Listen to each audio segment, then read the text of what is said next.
रुकिए जरा, इन हाथ की पोजीशनों को ध्यान से देखिए कि किस तरीके से रोनाल्डो, एलन मस्क और एंड्रयू टेट जैसे बड़े बड़े दिग्गज लोग अपने हाथ की उंगलियों को एक खास तरह की पोजीशन में रखते हैं। क्योंकि ये ना ही किसी मूवी के किसी फेमस कैरेक्टर का स्टाइल है और ना ही कोई सोशल मीडिया का ट्रेंड। तो फिर इन जाने माने सेलिब्रिटी का बात करते समय सेम पोजीशन में अपने हाथों की उंगलियों को रखने का आखिर क्या राज है और किस तरह यह हमारे ब्रेन पर असर डालता है, इन सभी बातों को आज की इस वीडियो में हम जानेंगे। हाथों के इन पोजीशनों को या फिर यूं कहे तो मुद्राओं को हस्त मुद्रा मीन्स हैंड गेस्चर कहते हैं। जैसा कि आप सभी जानते हैं कि हमारा शरीर पंच तत्वों जल, वायु, आकाश, पृथ्वी और अग्नि से मिलकर बना है। अब अगर आप ये सोच रहे हैं कि इन 5 तत्वों का हस्त मुद्रा से क्या संबंध है, तो आपको बता दें इन 5 तत्वों को हमारे हाथ की एक एक उंगलियां दर्शाती है। हमारे हाथ की पहली उंगली हवा को, दूसरी उंगली आकाश को, तीसरी उंगली पृथ्वी को, चौथी उंगली पानी को और हमारे हाथ का अंगूठा अग्नि को दर्शाता है। इसलिए बात करते समय या ध्यान लगाते समय जैसे अलग अलग परिस्थितियों में इन उंगलियों का राइट वे में रहना बहुत जरूरी है। पहली मुद्रा जिसे हम जानेंगे वो है हकनी मुद्रा। इस मुद्रा का नाम हिंदू धर्म की एक देवी हकनी के नाम पर रखा गया है। ऐसा माना जाता है कि देवी हकनी तीसरे नेत्र की देवी है, इसलिए यह मुद्रा उनको समर्पित है। क्योंकि इस मुद्रा को करने से आपकी स्मरण शक्ति, एकाग्रता और ध्यान बढ़ता है। इस मुद्रा में आपको अपने दोनों हाथों की उंगलियों की टिप को एक दूसरे से टच कराते हुए रखना पड़ता है। तो अगर आप अपने फोकस को बढ़ाना चाहते हैं तो इस मुद्रा को जरूर काम में लीजिएगा। दूसरी मुद्रा है ज्ञान मुद्रा। इस मुद्रा को अक्सर आपने तपस्या करते ऋषि मुनियों को करते देखा होगा।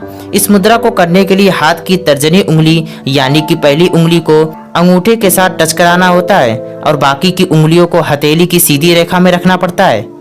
इस मुद्रा को करने से थकान, आलस और आपके मन में किसी भी चीज को लेकर जो उलझन हो उसे दूर करने में सहायता मिलती है।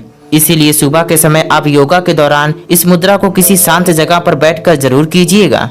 तीसरी मुद्रा है उत्तराबोधि मुद्रा। ये वही मुद्रा है जिसे रोनाल्डो, एंड्रयू टेट और एलन मस्क जैसे सफल लोग अपने काम में लेते हैं। इस मुद्रा को अक्सर लोग दूसरों से बात करते समय सचेत रहने के लिए इस्तेमाल करते हैं। इस मुद्रा को करने से आपके अंदर का कॉन्फिडेंस बढ़ता है और आप लोगों के सवालों का बड़े ही सरल तरीके से जवाब देते हैं। इस मुद्रा को करने के लिए सबसे पहले आपको अपने दोनों हाथों को जोड़ना होता है। उसके बाद अपने दोनों हाथ की पहली उंगली को एक दूसरे से टच कराते हुए आगे की ओर रखना होता है। इस मुद्रा को गौतम बुद्ध भी किया करते थे, जो उनके आत्मज्ञान को दर्शाती थी, इसलिए इसे उत्तराबोधि मुद्रा कहते हैं। चौथी मुद्रा है ध्यान मुद्रा। इसे समाधि या योग मुद्रा भी कहते हैं। इस मुद्रा को करने पर हमारे शरीर में से भारीपन समाप्त हो जाता है। इतना ही नहीं, ऊर्जा का संचार भी पूरे शरीर में बेहतरीन तरीके से होता है।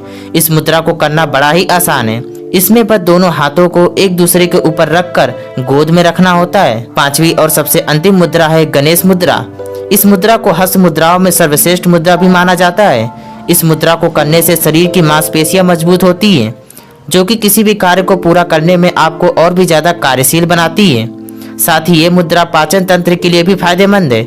इस मुद्रा को करने के लिए आपको दोनों हाथों की उंगलियों को लॉक करके रखना पड़ता है।